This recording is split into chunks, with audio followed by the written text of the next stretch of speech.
पंचम स्कंद सप्तदश अध्याय। श्री शुकवाच। शुण राजन परीक्षित से यज्ञ लिंग जे अच्युत माया बामन अवतार तांक रूप जे अपार जहा कनिष्ठ अंगुली रे ब्रह्मांड भाजीव निर्भरे तहु अद्भुत जलधार किय वा देवा पटांतर दुरीत नाश स्मरणे प्राणी तरंती स्नान पाने तहु चलिण अति खरे पड़ई भृंग पर्वतरे अलकानंदा नाम होई बहुगिरी रे से भ्रमई सुवर्णगिरी हिमालय ताहाकु करी से आश्रय अति प्रखर व्यग्र दिशे पड़ई भूमि भाग देशे तहि लवण सिंधु जले प्रवेश हुई निश्चले अन्य जे नद नदी जेते सते सहस्र जे जामते नानागिरी जन्म होई सिंधुरे प्रवेशंती जाई भारत वर्षे राजन ए कर्म क्षेत्र करी जान अपरे अष्ट जे वरस स्वर्ग लोकरे जे हुवास कहीं पुरुषंक आयुष 10 सहस्र जे वरस ए देवता तुल्य पराक्रम नित्य हुअंती शेष दिन ताहांक रूपर कारण पछे कहिबा हे राजन परम भागवत जन महापुरुष जे राजन दैत्य दानव कुलमणि सुशील साधु सत्यवाणी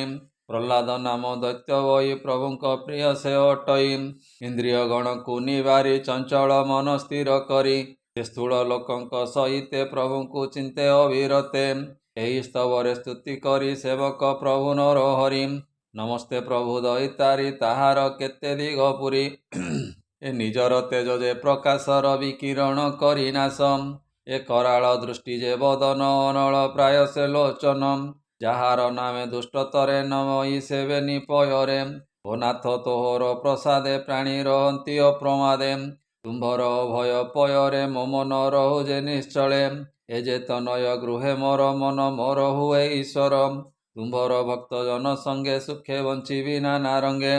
ଆତ୍ମାରୁ ପ୍ରିୟ ଯେ ଅପରେ ନାହିଁ ଏ ଅଖିଳ ସଂସାରେ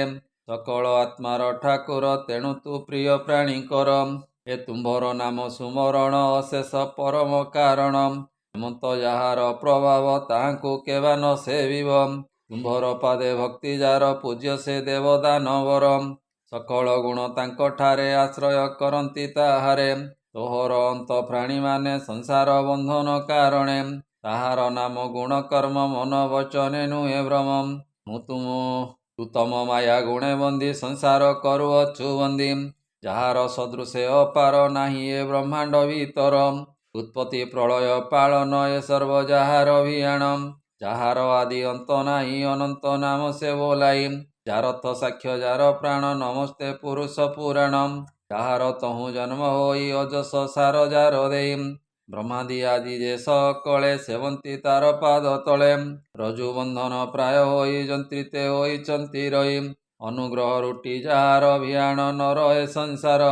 ତ୍ରିଗୁଣ ସଙ୍ଗତେ ବନ୍ଧନ ଯାର ମାୟାରେ ପ୍ରାଣୀମାନ ତ୍ରିଗୁଣ ବସେ ମୋହ ହୋଇ ଜନ୍ମ ମରଣ ନ ଜାଣଇ ଏ ମାୟା ହେତୁ ଯେ ବିସ୍ତାରୀ ଯେ ପ୍ରଭୁ ଜଗତ ବିହାରୀ ତାହାକୁ ମୋର ନମସ୍କାର ଯେ ପ୍ରଭୁ ଜଗତ ଠାକୁର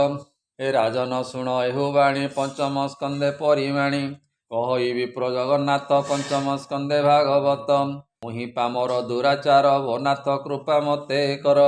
ଶ୍ରୀମଦ ଭାଗବତେ ମହାପୁରାଣେ ପାରମହଂସ୍ୟାଂ ସହିତାଂ 82 पंचम स्कंदे संसार व्यवहार वर्णने नाम सप्तदश अध्याय बोल आनंदे कवार हरि हरि बोल।